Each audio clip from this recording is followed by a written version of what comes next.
I'm Maurice McDavid, host of Black, Brown, and Bilingue, a part of the Education Podcast Network, just like the show you're listening to now. Shows on the network are individually owned, and opinions expressed may not reflect others. Find other interesting education podcasts at edupodcastnetwork.com.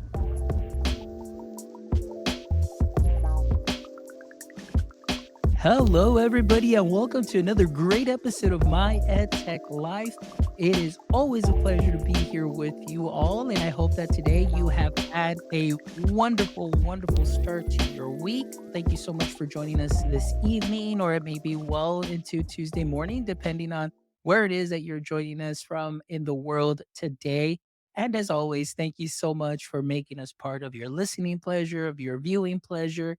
We appreciate all of your support. Thank you so much for all the likes, the shares, the follows. Thank you to all our new subscribers on YouTube going to our channel, giving us a thumbs up and subscribing to the podcast. Thank you, thank you, thank you. It has been an amazing wild ride after ISTE. So many great connections, so many great conversations. And today is definitely no different. As always, we try to bring you the best of the best in what is happening in the ed tech space, whether it's a founder, whether it's a creator, whether it's an educator, whether it's another podcaster. We always bring you the best for you so we can go ahead and continue to sharpen our skills in every which way, shape, or form. And today I am delighted to welcome a very special guest. Her name is Laura Taylor, and I won't give up too much of an intro, but I just want to say that I had the opportunity to meet Laura at ISTE this last year through a mutual friend, Jacqueline Gochoco. And of course, we want to give her a shout out because she recently got married. So, hey, Jacqueline, thank you so much. Appreciate everything that you do, my friend. And you're just an amazing connector. And so I had the opportunity to meet Laura at a networking event, and she told me about her amazing platform. And then, maybe a couple of weeks after that, we got together and we got to meet, and she shared the platform with me. And I was just like, wow, I'm blown away. So I'm really excited about today. So today I am here with Laura Taylor. Laura, how are you doing this evening? I'm doing great, Fonz. Thanks for having me. And Jacqueline, thanks for the connection. Fonz is right. You are an amazing connector. So we definitely appreciate it. But doing great this evening. Thanks. How about yourself? Awesome. I am doing great. Today was the first day of school for our district. Yeah. So everything was great, and actually everything felt like it went very smooth. The day went by really fast. So that is really good. And I was thinking to myself, if that's any indication of how this year is going to go, then we're already off to the right foot, because it Yeah. is like go, go, go. And that's kind of like that's the environment that I love. So thank you so much for asking. All right. So, Laura, let's go ahead and connect you with our audience. I definitely want my audience to hear about your work, what you're doing. So, if you can give us a little brief introduction and what your context in the education and ed tech spaces, that would be great. And then we'll dive right in. Well, absolutely. Thanks, Fonz. So, yes, I am co founder of MetaClass. And MetaClass is a community engagement platform for educators by educators. So, we are channel based messaging. So, a very real time, efficient way to communicate, customizable way to communicate, mixed with a discrete social news feed to engage educators. And yeah, very excited to be able to serve teachers, because I do feel like teachers are often underserved. So anything to add value to their lives, very, very excited to do so. Excellent. Well, definitely, I'm really excited to dive in because, like I mentioned to our audience members that are watching or catching this on the replay, or who will be, close to joining us live. When you first told me about it, I just quite couldn't wrap my head around it. And I was like, okay, I kind of get it and so on. But it wasn't until you shared it with me and I got to see the inner workings and the way I was like, this is wonderful. This is amazing. And one of the things that I love that I know we'll get into, it's like you said, the real time communication, the ability to share resources, and just the way that the collaboration is that component. All those three mix in, and like you said, it's a very great tool to serve our educator community. So, uh, Laura, I want to ask you, what inspired you to be or co-found MetaClass and come up with this concept? So tell us a little bit about that. Sure. So, and that's a great question. If I really had to go back to the genesis of what inspired me to jump on board with an ed tech product like MetaClass, it is my mom. So my mom, she is one of my heroes. She's an amazing human being. She might even be a great one to have on the show one day. So she was an educator for over 40 years in the special ed realm. She started as a teacher and eventually went into administration. But I have these vivid memories. I'm one of three girls. I'm the oldest, and she was such a great example for my sisters and I. I have these memories of like sitting in our kitchen. Do you remember when phones were attached to the wall? I don't care the old enough for that, but like my kitchen phone was attached to the wall and the cord would like stretch across the kitchen. And she'd be like making dinner. She'd be on the phone. We'd be sitting in there doing homework. And oftentimes she was on the phone with maybe parents of one of her students who had special needs. She was advocating for them, making them aware of supports that they had available for their child. Oftentimes she's on the phone with a fellow educator, like resolving internal conflict. So she just did these amazing things to serve her community and to serve like the world of education. And that's been my experience with most teachers is that they're very mission led, they're mission driven. And I often feel like they're the underserved out there. I think they should get paid more. I mean, there's a lot. I don't want to hop on my soapbox, but I would say my mom was my inspiration. And being an entrepreneur since I graduated college, I'm out there often like, what's the problem and what's the solution for this problem? And post pandemic, I very much saw an issue and it was teacher burnout. So I saw teachers who had been in the profession for over a decade and loved the profession, all of a sudden deciding I want to change careers or I'm just burnt out. And I saw this pattern and it became an epidemic. So that is the mission behind MetaClass is to help cure teacher burnout by providing those items that you mentioned before, the ability to build communities, to share resources, to collaborate. And that is so important. And going back a little bit to the story that you mentioned, yes, I am old enough to remember those phones. And I remember those cords just stretching, stretching. But do you remember, like, I mean, if you were on there for a very long time and really stretching it, they just became like so loose. And so Yeah. I was just, yes, I remember that. And then they just tangled around Yeah. themselves. And it was just, yes, I definitely remember those days.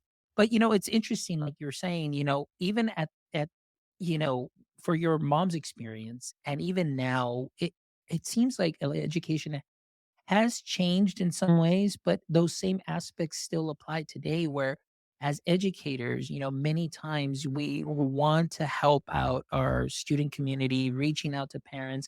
And sometimes it may be even a little bit after like work hours, maybe like 4:15, trying to get that phone call in, trying to help out, trying to get that communication with parents and so on, just to help a student that may be struggling. And as a teacher, you never want your students to struggle. So I can see, and I can picture your mom doing that. And even in today's age, like you mentioned, I know pandemic happened. We went from brick and mortar to just flipping the switch on virtual. And Yeah.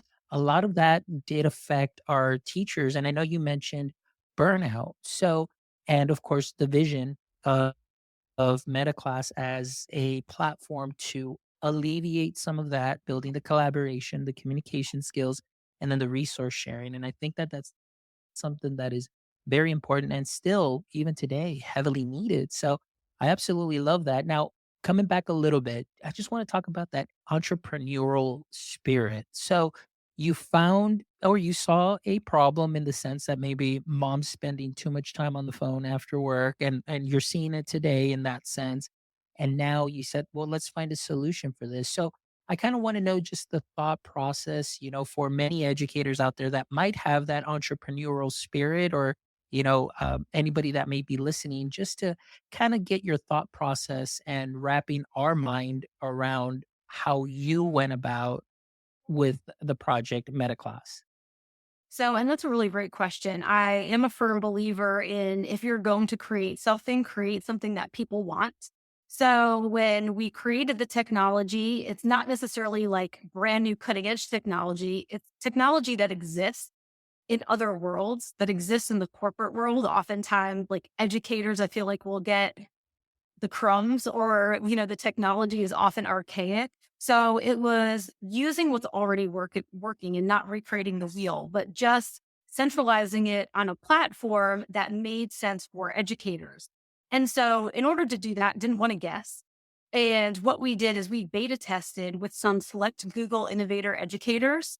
So we got them on board and they used the app. They found bugs with software, so they were able to identify some of those bugs early on, and then also co-build some features. So we got their input, like, you know what, this feature right here would be really meaningful to educators. So we took note of that and we would start to build it out. Or, you have this feature right here. This doesn't really translate. It might work in corporate America, but it doesn't work for educators. Okay, great. Then like, let's drop that. So there was just a lot of customization based upon feedback of the actual educators who are part of this cutting edge technology out there. So much props to the Google Innovator educators out there, the great community. Absolutely, and that is how I became introduced more so to the Google Innovator community was during that time of pandemic Yeah. and getting to meet and all of a sudden a group of Google educators and his global GEG that we got together and we started doing virtual trainings for teachers around the world in English and Spanish, and I thought that that was the most amazing experience, and actually because of that, that led me also to or inspired me to, do this podcast also. But, one thing that I love is that having that entrepreneurial spirit and understanding obviously the problem and trying to design that solution. I love the fact that you took it to your end user and said, "Hey, check this out. This is what we're working on. What can you tell us? What works? What doesn't?" And I feel that that is something that is very important and oftentimes overlooked many times. And the only reason I say that is myself working as an instructional technologist for my district. I see platform after platform after platform. And sometimes I think like, yeah, did they really put some thought into this as far as the user experience on the teacher side? And then of course on the student side, and so that's very interesting, and it's something that is definitely very important that we need to always take into account. So kudos to you for taking it straight to your end users and getting some feedback, and the fact that, like you said, they even co-authored some of the things that are on the platform. Yeah. The usability and of course the experience. So that's wonderful. So now let me ask you. So some of the unique features that MetaClass has that sets it apart, tell us a little bit about that. I know we've mentioned already collaboration, we've mentioned of course communication and resources, but let's dive in a little bit deeper into that. So as far as communication, what is the goal for MetaClass as far as communication within the platform and within teachers? So the goal for communication is simple real-time communication. A lot of schools right now still use email for internal communication. And it's like the dreaded the thread of emails reply all, right? And they get buried. And so one thing we modeled our channel-based communication off of Slack, if you're familiar with Slack and Discord. And so it's very efficient and it's also customizable. So what it allows a teacher to do is a teacher can pop on and they can customize a chat room. Maybe they're in fourth grade, a fourth grade teacher, and they want to customize a chat room with other fourth grade teachers. Maybe they want to do intra-district connection and connect with all fourth grade teachers across the entire district in order to share resources. Within a district, there's a lot of similar issues or problems. And so it's a way that they can customize that communication. Or maybe it's that they are part of an organization like the Google Innovator Educators, and they want the ability to connect with those other educators that are not in their time zone, that are not, within their district. So they can essentially connect with them around the world and they can customize those rooms that are meaningful to them to create that efficient communication. And as far as everything that you mentioned here, yes, yes, yes to everything because you don't and I'm sure you've experienced it even in yourself with the work that you're doing. But as far as teachers, I mean, when that inbox, I mean, from the moment that that door opens and then you log in and you're catching up from the day before, you start your class and then you end your class, and let's say you have either a little break in there or a recess, and then you go back to that inbox and it's like, what happened here? It's like an explosion of emails that came through. And like you mentioned, they become the threads and it's the reply alls and so on. But I love what you were talking about as far as kind of creating that Slack style kind of platform and communication. And I see so many advantages of that because oftentimes a lot of the emails that do go out may not necessarily be for you, but it's just kind of like a general overall. So this would kind of alleviate some of that where now you can get very specific as to which group or maybe within a group or excuse me, within a room that's created, those are the people that need that specific information for whatever it is that they may be working on. And I know that that would help alleviate, the stress of the inbox because that alone can be extremely stressful. And even myself, when I check Sunday evenings and I'm like, oh my gosh, I've got emails here from Saturday afternoons. Like I get stressed because I'm Yeah. like, should I answer now or should I wait till Monday? And I said, well, it's not really an emergency, but we'll see what we can do on Monday. But you're absolutely right. Now, one of the things that you mentioned that I absolutely loved was the ability to communicate with other educators, not necessarily in your building, but it could be either in a different building or within the district or even worldwide. Yeah. And I love that aspect because talk about collaboration and the fact that you can get that just in time support, maybe for a lesson or maybe a resource. I think that that takes it to a whole other level. And I'm definitely all for that for sure. Yeah. In speaking with teachers, one thing that was interesting, there was a new teacher and she was part of this beta test and she was saying, I think she'd like a 3-year teacher. And she said, I get my lesson plans from TikTok. She said, I will literally go on TikTok and start. But she's like, if I had other educators that I could just simply like shoot a message to, that would be so much more effective. Hey, I'm looking for a lesson plan on the solar system. Can anybody help me out? Yeah, sure. Got you. Here's one. This resonated with my students. Okay, great. Rather than like scouring TikTok, which you go down the inevitable rabbit hole of like, now I'm starting to watch this video. It's Yes. not exactly the most efficient.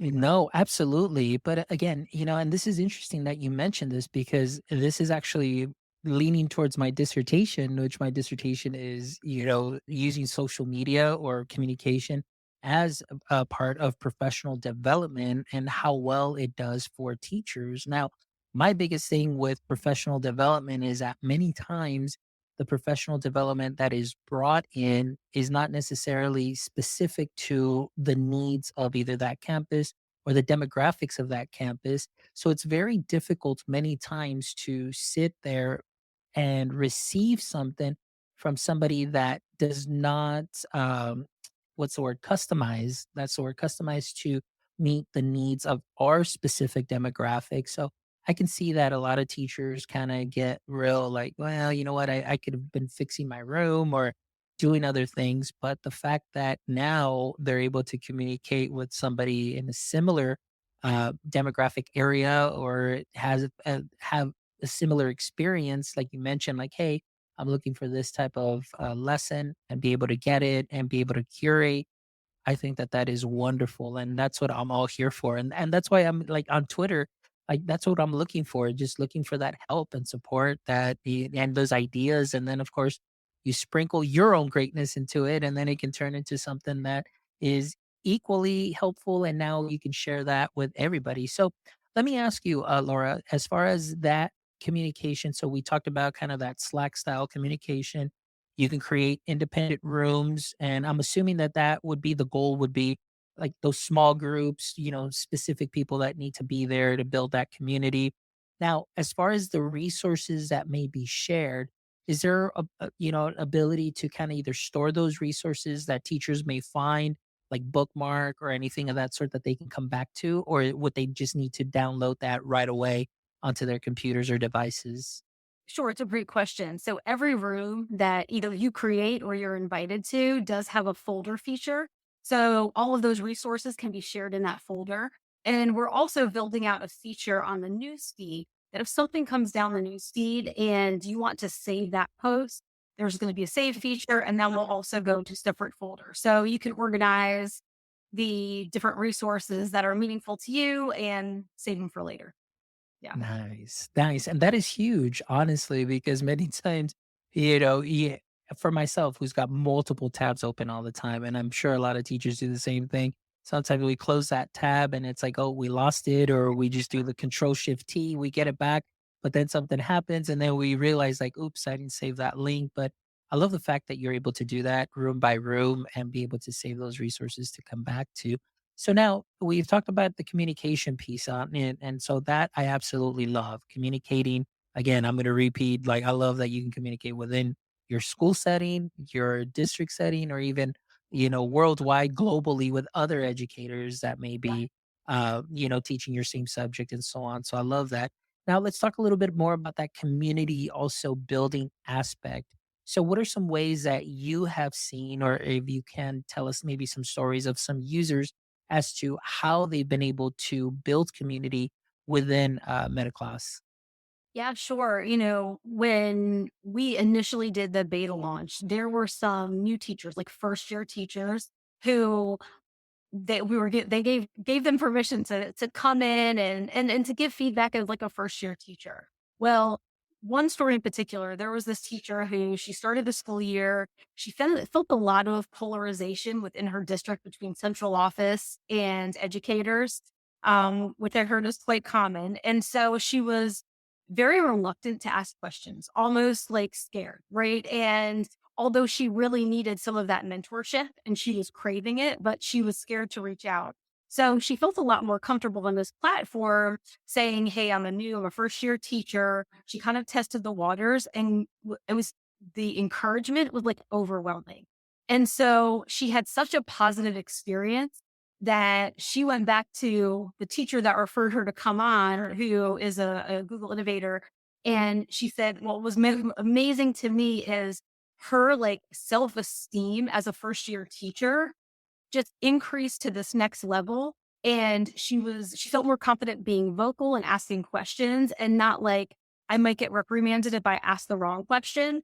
And so just that ability to like, to grow and to test the waters and know that, I mean, the education community, everyone, like what I've seen, they're so encouraging of one another. And one of the problems, one of the issues that was relayed to me was that on open facing social media sites, oftentimes, since it's not just educators, there's a lot of backlash and educators don't feel safe to maybe post their opinion and that it might be used against them. So, in that like safe space of being able to create a community, it allows them to be a lot more free and open and more of a positive experience.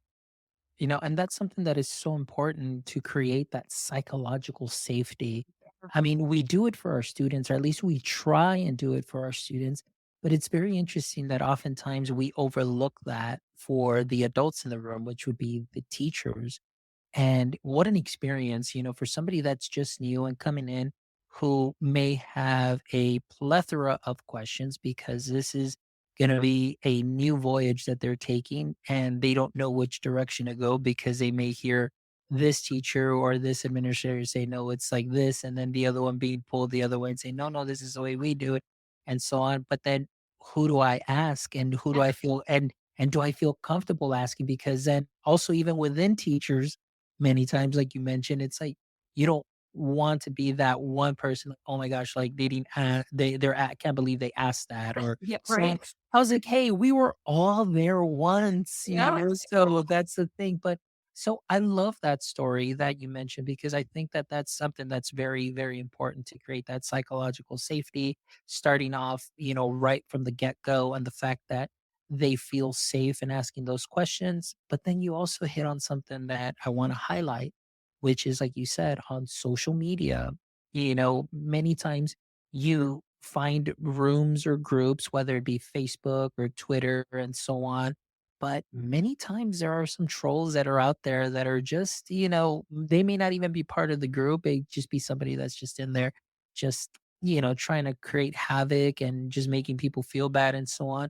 But I think it's that fear that has been instilled since maybe, I guess, pandemic, and people putting themselves out there many times that they're like, "Ugh, there's going to be consequences for this." And it's not necessarily all bad. It's just you just need someone to speak to and somebody that relates with you. So I love the fact that you offer and you took that into account as to why this would build that community. So I think that that's really big. So for our educators listening out there, and you're looking for a platform for community collaboration and resources, like you really need to check out MetaClass. And so I've been sharing the link within the chat, and of course you'll get all of that in the show notes. So we've talked about some of the features, Laura. We've talked about obviously the communication, the resources, and the community that is being built in. So then I want to ask you, what impact have you seen, from some of the feedback? I know you gave us a little bit of the feedback with Google Innovators, but maybe just whether it be a school district, do you have any kind of success stories that you can go ahead and share with us? Yeah, absolutely. So, in terms of success stories, especially with school district, for that internal communication piece, I mean, not only has it been sluggish and archaic through email and or just not communicating altogether on a day-to-day basis, but there have been circumstances where, let's say, within a school district, there are a number of support players that are supporting a child. So let's say you have a child, there's a situation where there was a child with dyslexia, and this particular child had, I want to say, 4 to 5, including the teacher, different support players in that school that were helping this child. They had no effective way to communicate, no effective way, as, "Oh my, these are the gains that this kid, child A, don't have to use the child's name, but that they've gained in, the past few months." And so being able to have it, or, "Hey, I talked to mom today. Here was input from mom." The other way they were communicating was simply, it was like, "Oh, I'll pass them in the hallway and we'll relay that communication." But to be able, it was so efficient and such a time saver that it also, I mean, not only helped them, but effectively helped the child, helped the parent. There was that snowball effect. Yeah. And you mentioned a lot of things there that many times I haven't really realized or thought about, and now that you're causing me to reflect on a lot of this, even in my practice when I was in the classroom. And like you mentioned, there may be some students that need those additional supports, and it was so hard for all the parties that needed to be involved to help that student succeed or make sure that they receive the supports that they need to communicate. And it was just a juggling match, or juggling act, I should say, because you had the person that was the, let's say, initial interventionist, but then you had the administrator that was in charge of that, but then you also had somebody else from central office, and you couldn't really coordinate. But I love the fact that I'm already envisioning something like this where you can have one room for that one student or those cases that may be, whether in a school by itself, for and they can communicate back and forth and get all those documents. So I'm seeing just kind of that workflow, that ease of workflow, and of course, most importantly, being able to instantly share that information that is needed to help provide supports for students. So even right now, I'm like, yes, this could have been so useful when I was in the classroom, and it's still, I can still definitely see that use case now. So that's definitely great. So Laura, now let me ask you a little bit, some because I know that you're going to give us just a little preview, what that looks like. And I think we kind of lost your shared screen because I don't see it at the bottom. So maybe kind of while you set that up a little bit, I really just want to ask you too. It's like, how do you envision the future of MetaClass? And what maybe some new initiatives or features maybe that you may be thinking about adding to this space to kind of build or make it a little bit more robust as far as what it's offering?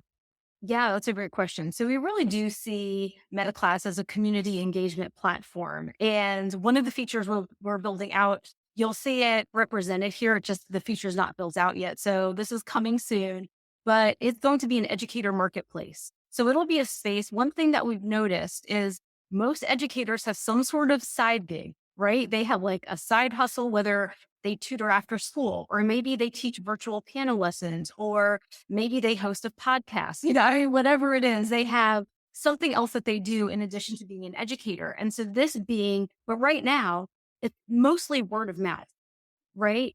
And to have a platform, to have a space where they can post what they do, they can post if, oh, I just offer this in person locally, or no, my service like I offer this virtually. So you can be anywhere around the world and access my service.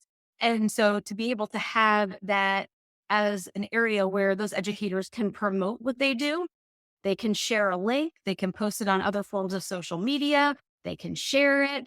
Like for instance, referring back to this student who had dyslexia, I do know that in fact they were on the search for an Orton Gillingham certified tutor for this child, and nobody in the school was certified. So it was a lot of who knows somebody who's certified to be able to offer this child like appropriate supports. And again, it was word of mouth. Who knows somebody? But if you did have a platform where you could simply search that, almost like think of like Facebook Marketplace, but instead of searching for a sofa within a 10-mile radius, right? You're searching for Orton Gillingham certified tutor who can offer supports to my child with dyslexia or to my student that I can refer to a parent. So that's a feature that is being built out as we speak. Perfect. And you know what? I love that because you're absolutely right. There are a lot of teachers out there that have some amazing skills outside of the classroom. And of course, for them to be able to offer either those additional services as far as tutoring. And I can tell you right now that, at least in my experience, especially as the time gets closer for state testing, there are parents that I will run into and they're asking like, "Mr. Mendoza, do you know anybody?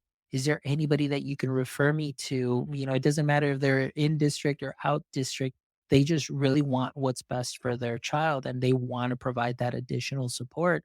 And so this would be a great way too for themselves to, like you mentioned, be able to put themselves out there, what it is that they offer. But it's a really nice specific niche where you don't have to go dig around through like Facebook Marketplace and let's get rid of the ugly sofa section and see where we can find the tutors, Right. for sure. All right. So Laura, this is what I'm going to do. I'm going to go ahead and add your screen now, and then you can Okay. kind of give us a little brief overview for our audience members that are watching or rewatching and those that will be listening. That way they get an idea as far as what they will find within the platform. So here we go. Okay, great. So yeah, here's a quick snapshot of the desktop version of MetaClass. We also have mobile version. So what we default into here is the chat channels. So up here at the top, what you see is public room. So here's like for instance, we have an Ask the Google Innovator Educator, which is a new room that we just created. But what this will enable, I mean, just created today, but what this one will enable all educators, everyone on the platform, that they can hop in here and they can actually talk to a Google Innovator Educator, ask them questions, because a lot of these educators they're so willing to help in any way. So all of these public rooms up here, again, accessible to everyone. As you hop down to rooms, these are the customizable rooms. And this is a room that I created. So I'm the only member. But as you can see here, there's a folder.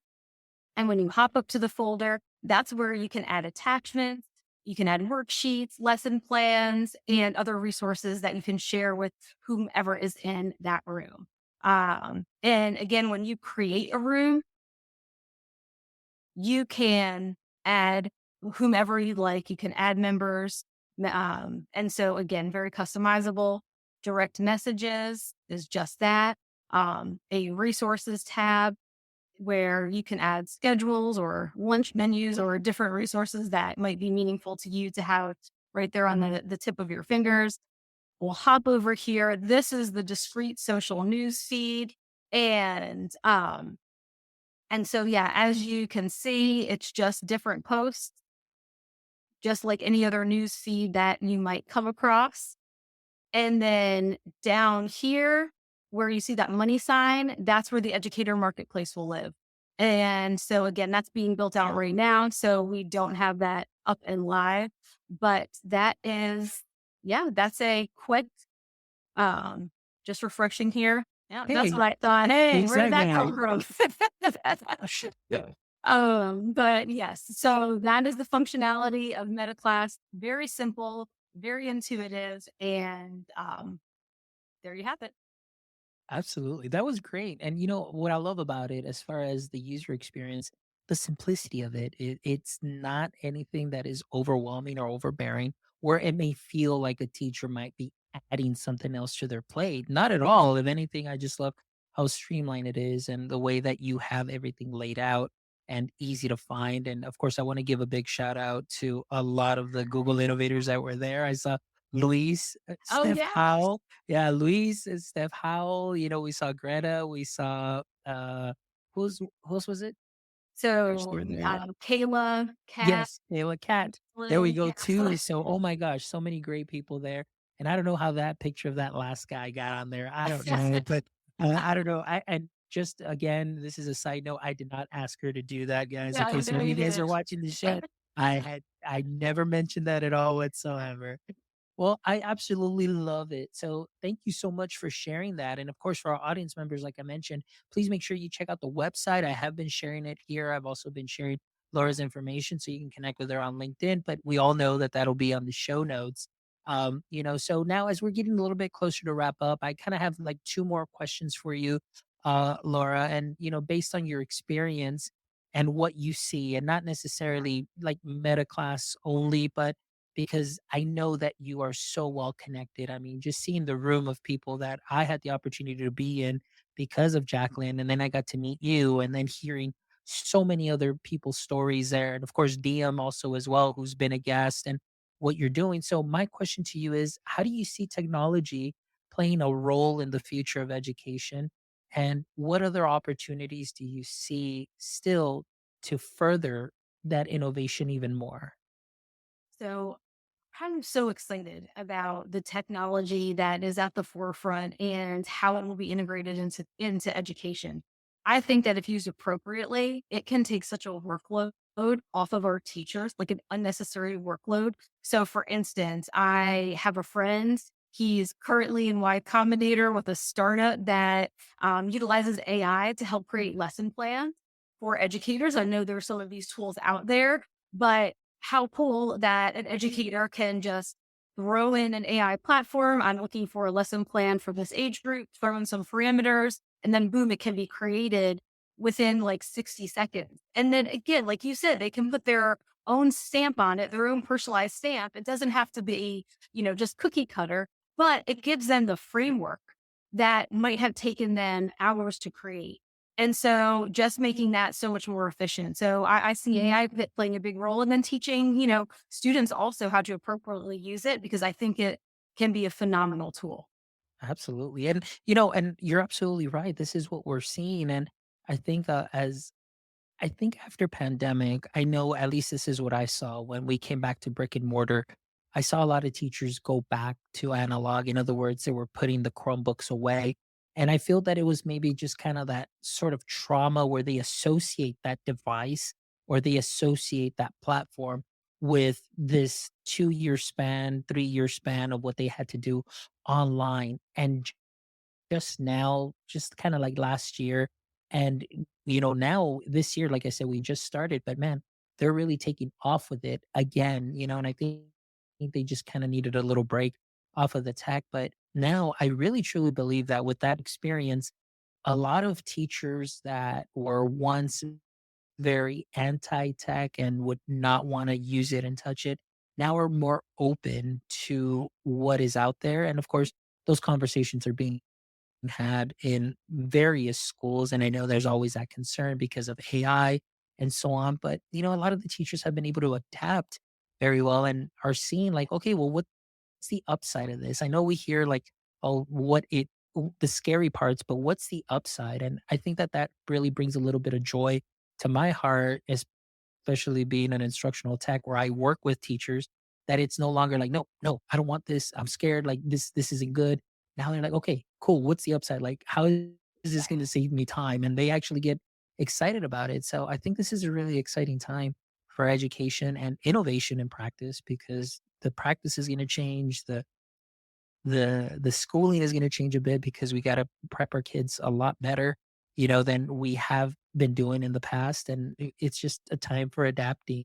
And so I'm really excited. So thank you so much for sharing that, and definitely looking forward to, of course, what MetaClass is doing, what is to come. And like I mentioned, hopefully we can connect way more educators and even school districts to like really hop on and see the upside of this great collaboration, community, and resource platform that you have helped co-found and have used end users to shape the way that it is used and laid out. And so I applaud you for that, Laura. Thank you so much for the work that you put in because I know it's not easy. And, it's great that I got to connect with you and have you here on the show to share your story and your vision. So it's been great, great conversation.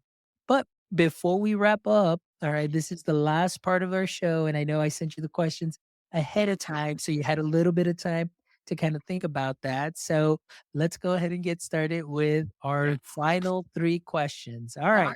So here we go. Now, we all know that kryptonite was Superman's weakness. So as kryptonite came a little bit closer to Superman, he kind of started just like really just folding down and just getting weakened. So I want to ask you, Laura, in the current state of education and what you see from your viewpoint, what would you say is your current edu kryptonite? I would say, and this might be unpopular opinion, but is the overabundance of standardized testing. I would say that that is my kryptonite. I'm a parent. I have 4 kids. And so I see the stress level. I mean, you talk about stress for teachers too. It's like I can see as that date approaches, it's like the stress on them, the stress on the kids, on the parents, on the principals. So standardized testing.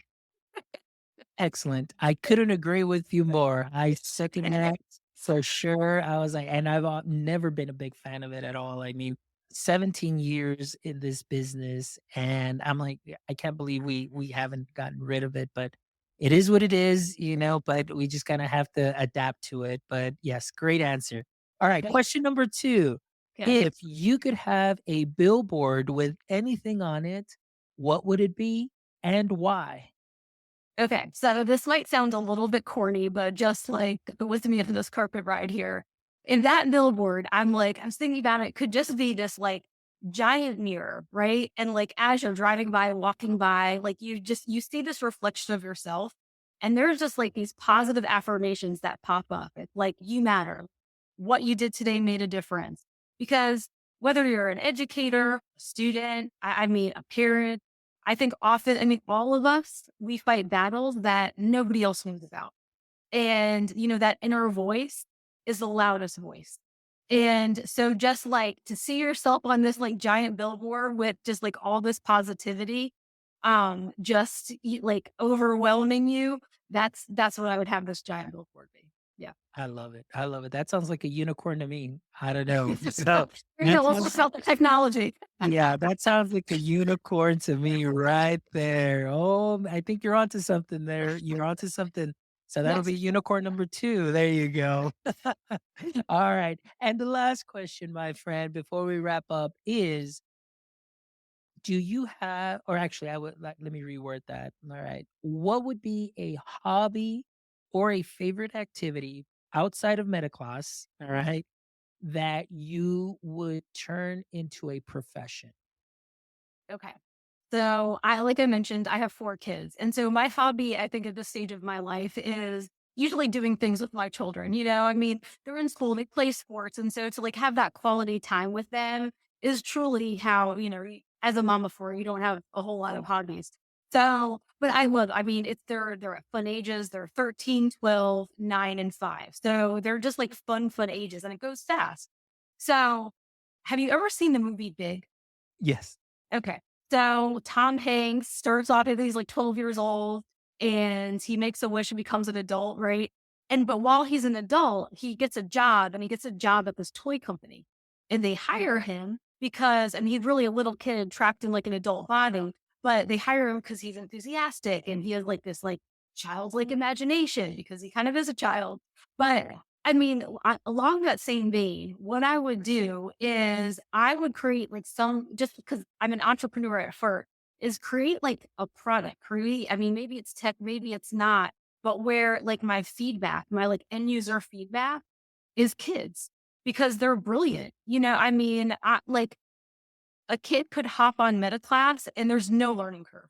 Yeah, I mean, there's not, they don't need a demo. They just, I mean, their minds are sponges and they have such great ideas.